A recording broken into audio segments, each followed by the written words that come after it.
Welcome to Success in Motion. Join us as we dive deep with top leaders, entrepreneurs, and professionals, uncovering strategies to grow, scale, and succeed.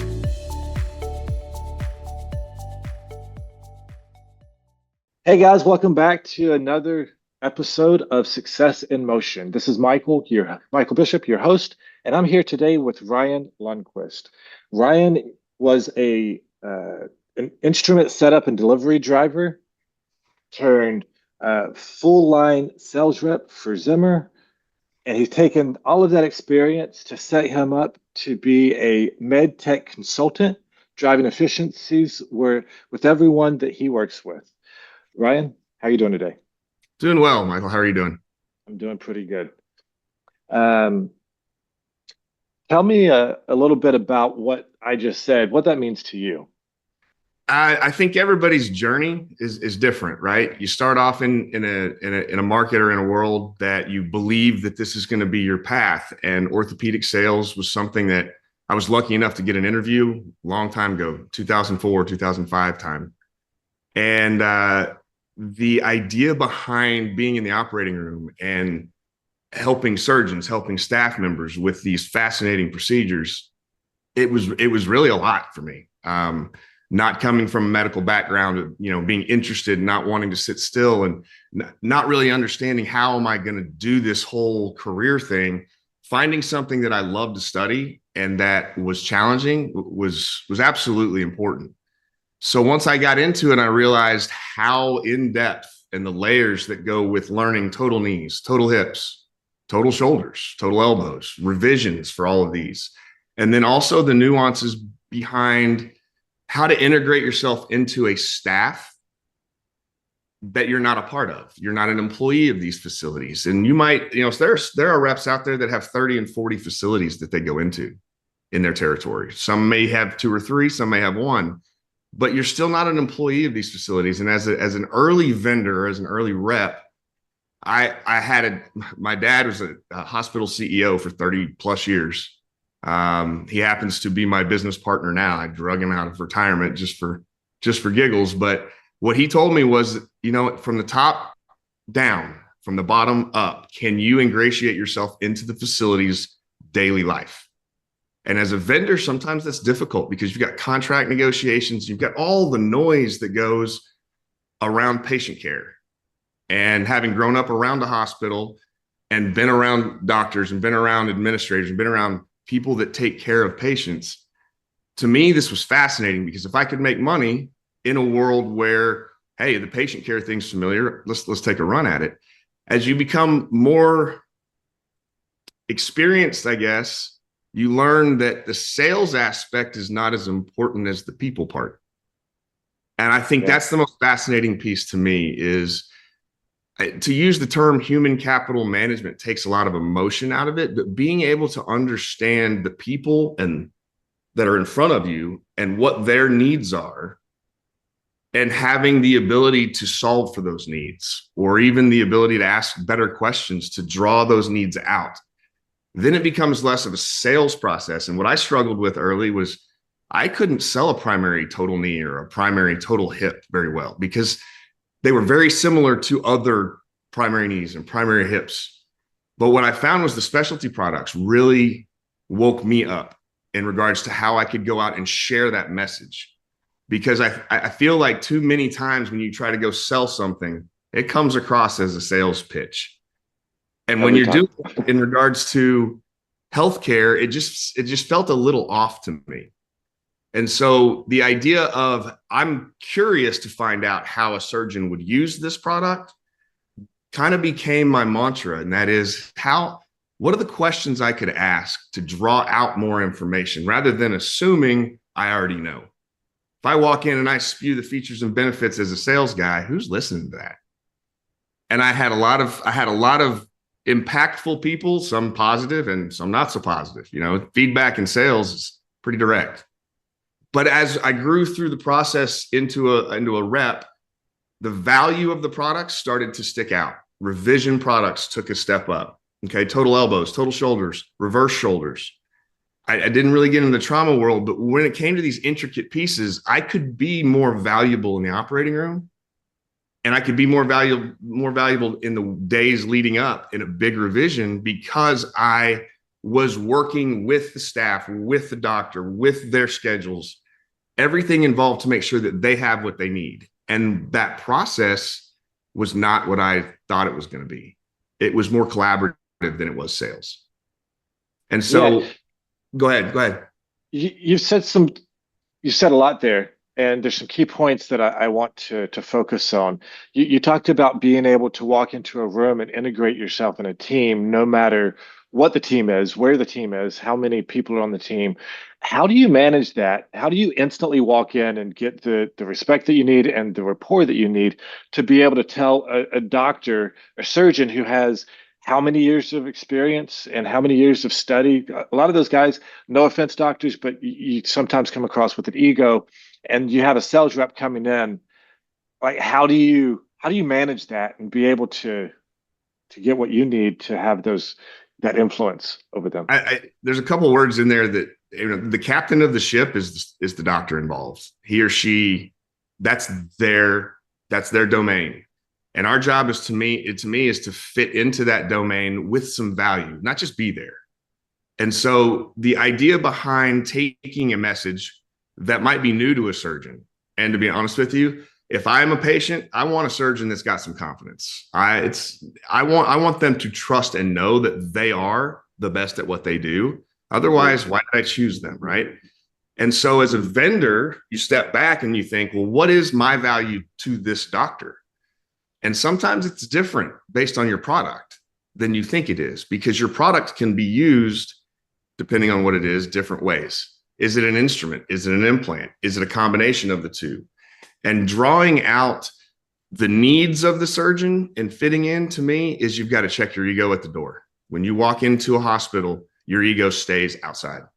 You can't bring any of your noise in, because you're not an employee. There is a patient, at least one patient that's in that hospital that could become reliant upon your experience, knowledge, expertise, but only if needed.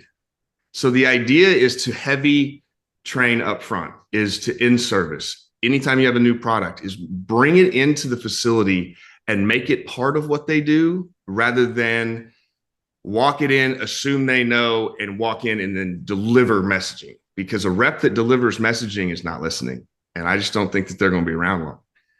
Because fitting into their world as a visitor with a product requires being humble, number one, being confident, number two, and then can you deliver your messages in 2 sentences or less? Because you start a third sentence in the operating room and the chances are it's not going to be listened to.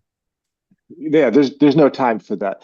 It sounds like your ability to jump into those intense situations in an operating room and integrate yourself into that team, even though you're not a member of that team, it starts long before that operation.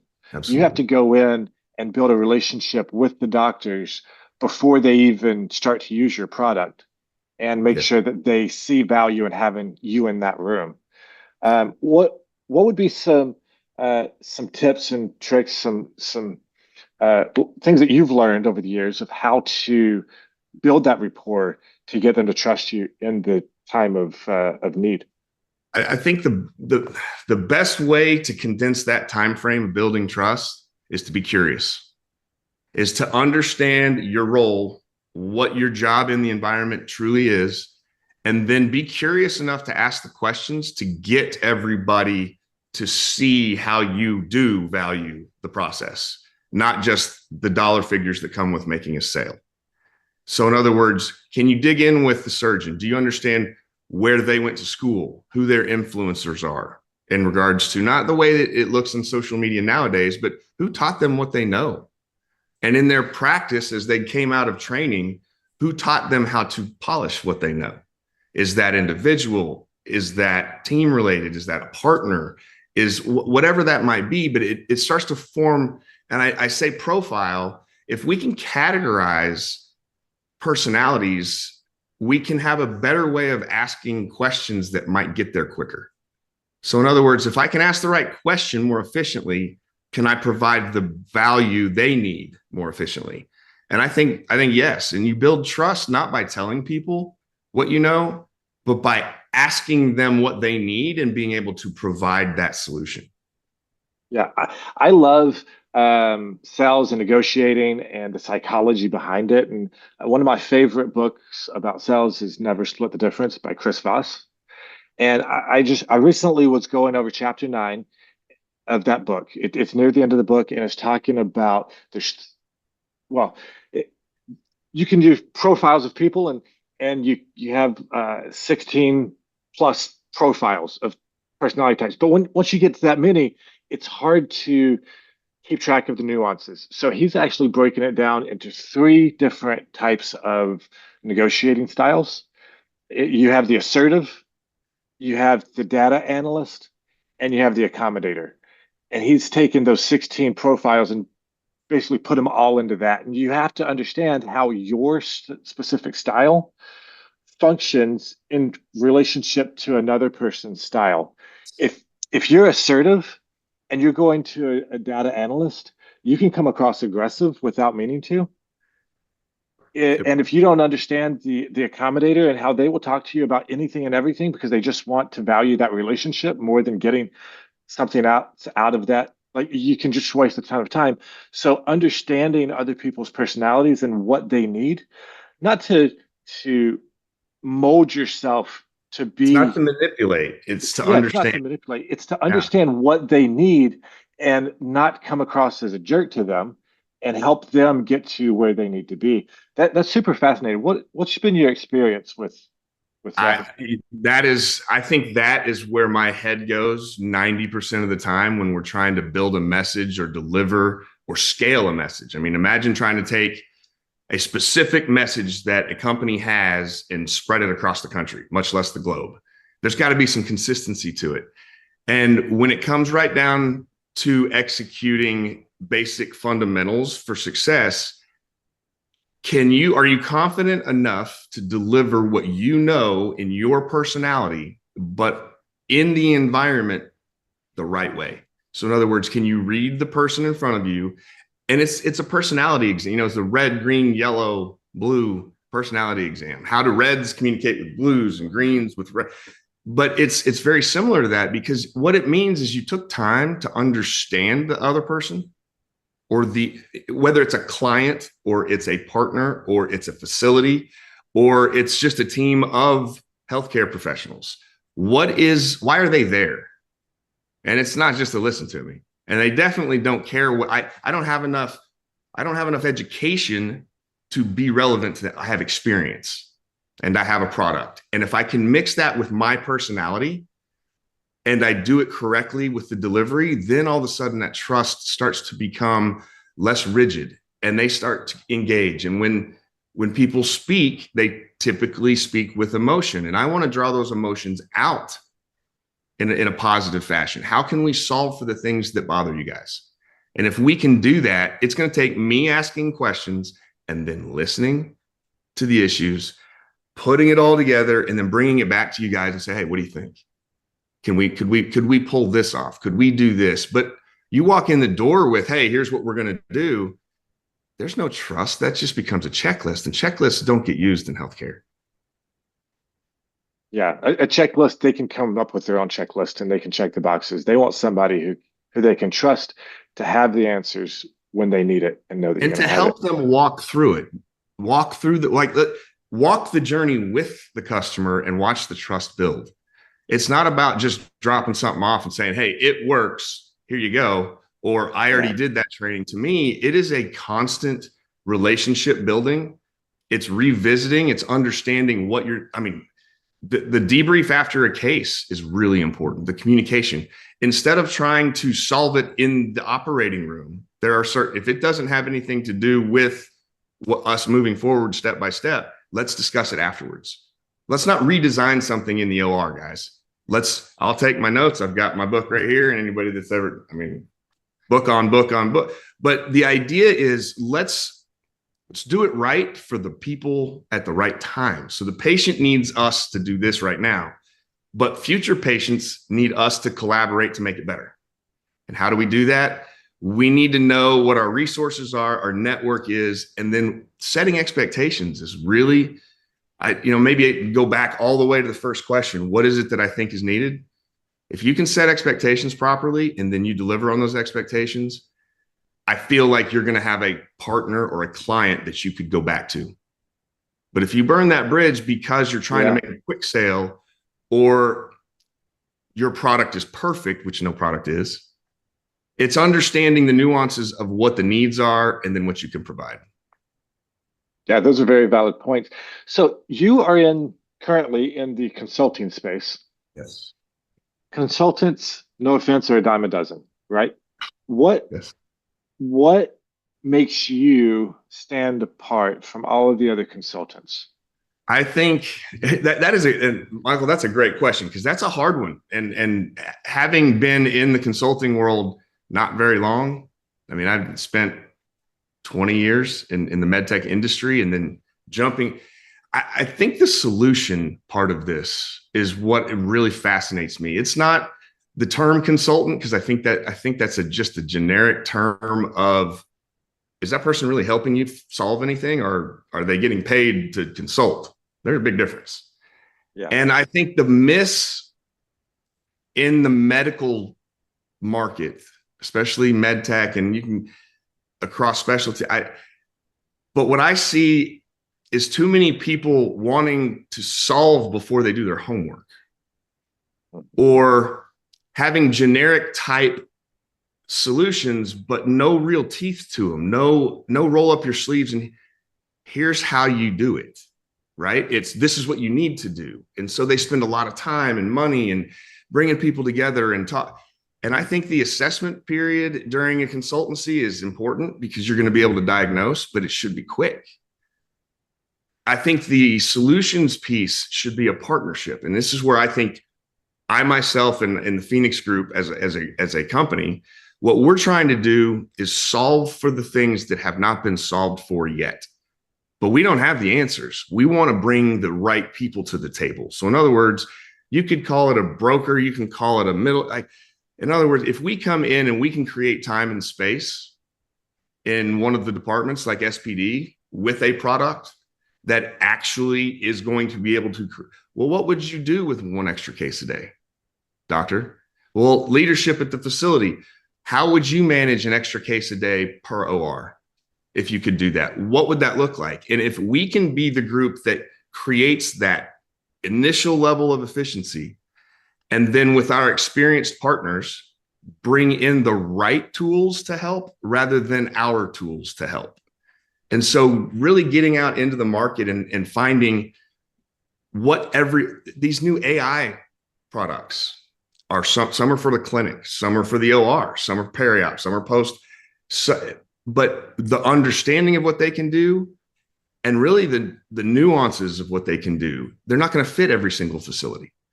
And so can we diagnose it through our assessment process and have the relationships within the market to bring other vendors in to solve the problems? And it might be a different combination every site.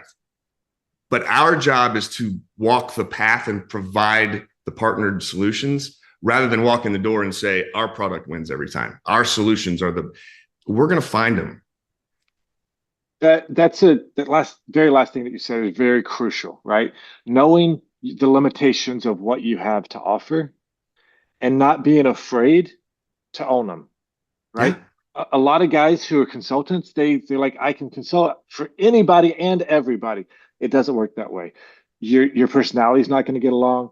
Your mentality is not going to get along with their mentality. They have different thought patterns. They have different goals, and your objectives might steamroll theirs. And they're like, no, I don't want to go that direction. And if you're so dead set on doing it because that's your system, then you're going to ruin that relationship. And you have to be able to identify that up front and close. So we're getting tight on time. So let's. I have another question. I want to change topics a little bit.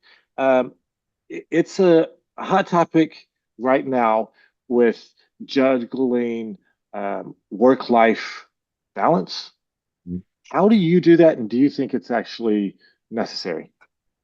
It's funny you say that. Is over the last 4 or 5 years of my life, that's been a real topic, a real struggle, because I'm not good at it. I'm just not good at it. And I have, I've reaped the benefits, so to speak, and they're not benefits, of my family life taking a back seat to my professional life, to my career. And then I've had other times where I've tried to pull back and be more family oriented. And then you start to see different things happen in your professional life. And I think the idea of this is you've got to find what works for you. It's no different than any other part of our lives, except that there's this categorization that happens. And it's like, do you have a good work-life balance? Show me a very successful person and show me someone else's view on work-life balance. So is it important? What is your perfect work-life balance, rather than what is the standard or the cookie cutter? Because my personal work-life balance is heavier on work, but it's not all work. It's not all travel. I would say it's definitely above 50, 60% work. I'd say it's more 75, 80, but it's, what do I do with 20%? How do I manage the 20% that I have doled out for? I mean, I have 5 boys, family, they're all like, but having a strategy for that, and really reaching out to mentors, friends, therapists. I mean, the fact that everybody's not in some type of discussion about how they feel and really where they're going in life. And so people, I think, get dug in and they don't make it their own. And so work-life balance is, are you happy? And are the people around you happy? That is an excellent way to wrap that up, right? Too often we think that we have to, every hour I spend working, I need to spend with my family or friends or doing it. It's really not that way. My personal take on work-life balance is you have your work, which is part of life. And so you need to be doing something that fulfills you, doing something that brings joy and satisfaction to you, so that when you are not working, you're not drained, you're not burnt out, and you actually can be present during that Where your time. feet are. That's right, Michael. And so if you are doing that, like, you can work from home, you can be around your kids all the time, you can not work at all. But if you're not present because you don't enjoy doing that, you're not going to provide value to your family. But if you go and you do something that you enjoy, if you go and you do something that brings value and uplifts you, when you get home, you're going to be so present with your family and friends that they're not going to miss you the 8 hours or 10 hours that you have to work as much, because they know that when you get home, you're a rock star for them.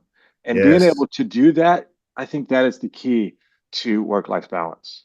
I love that, Michael. I think the idea of be where your feet are, like be where your feet are and own that space. Doesn't mean that you always are you're gonna have most, you're gonna have your head, but when you can dedicate time, I don't care if it's professional or personal, but then you are emotionally invested while you're doing it. Your phone is somewhere else. It's just not the main thing. The main thing is the person sitting in front of you. And I think that that's bringing people together with like mentalities is how success gets built. And I think that when you're happier, you're more willing to share, you're more willing to be yourself.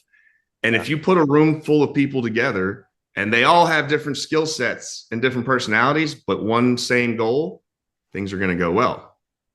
But if you put a Every bunch time. of people with different goals and different personalities and don't manage those, it's going to go everywhere. And then is that happiness? Is that good? No. When you get a group of people that believe in something, then your work-life balance becomes what you need it to be. And that is being present and being valuable to the people sitting in front of you. 100%. Well, Ryan, it sounds like things are going pretty well in your business. You're getting off on the right start with your consultancy. You have a solid plan, a solid thing that you offer that differentiates you from everybody else. A lot of people are looking towards the future and how they can create passive income, because passive income is everybody's goal, right? To be able to put their money to work for them, or to be able to put their knowledge to work for them and not have to work for every dollar that they make. And they're looking to either enhance their current income or replace it in some aspects. What are your thoughts about this topic? I'm fascinated because I'm still in it on this journey and on this search. I think it's find what you're passionate about and solve it. Try to solve it. Try to build a solution for it. In other words, if something in your life doesn't fit, that you don't like, build the solution. And I mean, whether it's an invention or a process, or it makes you change how you do things and how you look at things by reading books. In other words, if you can solve a problem that you have in your life, I bet there are other people out there that would listen because they have the same problem. And I don't know if that's as valuable as I would like it to be, but it's one of those, like, don't be afraid to look foolish a little bit. In other words, if nobody tried to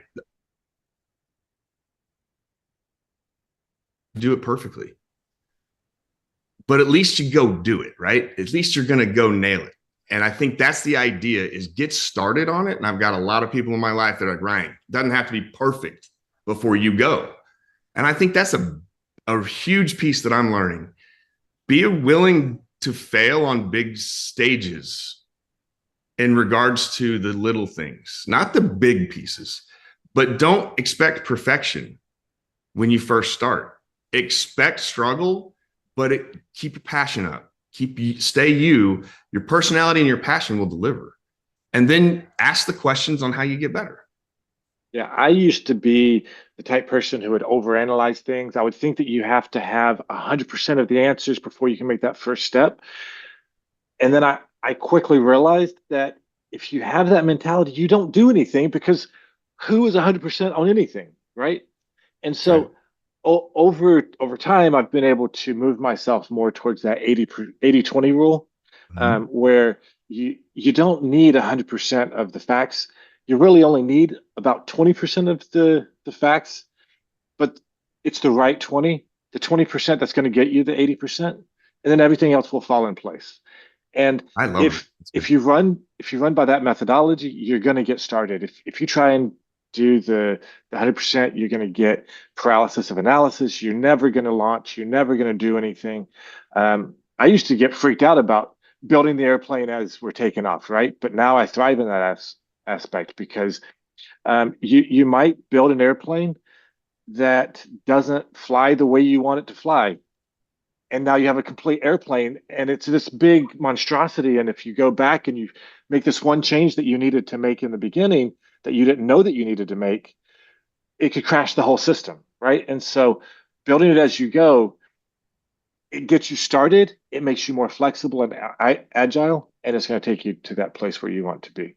I love that. I think it actually allows you to be more curious because you don't know you don't have you know that you don't have the answers, but you're on the path to find them. Yeah, fantastic.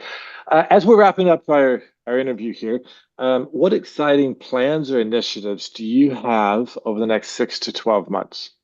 Well, first of all, it'll be an official website that will be able to accept traffic and also deliver a little bit more than just what a LinkedIn page would do. I'm trying to grow up as someone running my own business. 6 to 12 months is, can we do what we're setting out to do? Can we prove it out that one account, one facility at a time, the value of what we can provide and bring? In other words, can we find the right partners to deliver the right products at the right facility?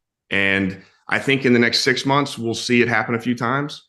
And then the momentum, hopefully, will build from there. But between truly establishing the Phoenix Group as a legitimate solution in the efficiency game, and then how we do it with the partnerships rather than us having the products and the answers, I think the 12-month barrier is, if we sit here a year from now and I'm still smiling, I think we will have won. I don't know what that looks like, but I think the first 6 months of it, I'm going to look at it that way and then let the next 6 months play out. Yeah, being able to still be enjoying what you're doing after 12 months is crucial to the success of a business. I I don't have actual statistics on this, but I feel like the main reason why businesses fail is because the owner of the business tries to take on too many responsibilities, doesn't get the help that he needs. He gets burned out. He no longer enjoys what he's doing, and he gives up. And resources become depleted rather than still searching. To me, it's never over until this is done or this is done. Yeah. Well, Ryan, thank you so much for your time today. Thanks for sharing some insights and tips with us. If people want to know more about you, if they want to connect with you, what should they do? Right now, like I mentioned earlier, is our website is not up yet, but soon to be up and running. LinkedIn is the best way to do it. And it's just Ryan Lundquist. There's a few out there, but this is going to be the orthopedic MedTech space or consulting space. That's the best way to do it right now. I've got my contact information on that profile page. And like I said, there'll be some announcements coming. And then, hopefully with being able to join you guys on this podcast and truly get some of the messaging out there and then get a little momentum in the market and have some people speak on our behalf as well. Awesome. Well, Ryan, I'm excited for your journey. I hope you all the success in the world and that you're able to, at the end of that 12-month period, keep that smile on your face. And well, as we wrap this up, guys, this has been another episode of Success in Motion, where we share success stories from across the world, helping people find success and find models of success. And I think that Ryan has a good model of that, of keeping your head straight, keeping a smile on your face, and just making sure that you're building those relationships to get you to where you want to be. Thanks, Ryan. Thanks, Michael. Thanks for tuning into Success in Motion. Want to share your story? Visit successinmotionpodcast.com/guest to apply and be featured on the show.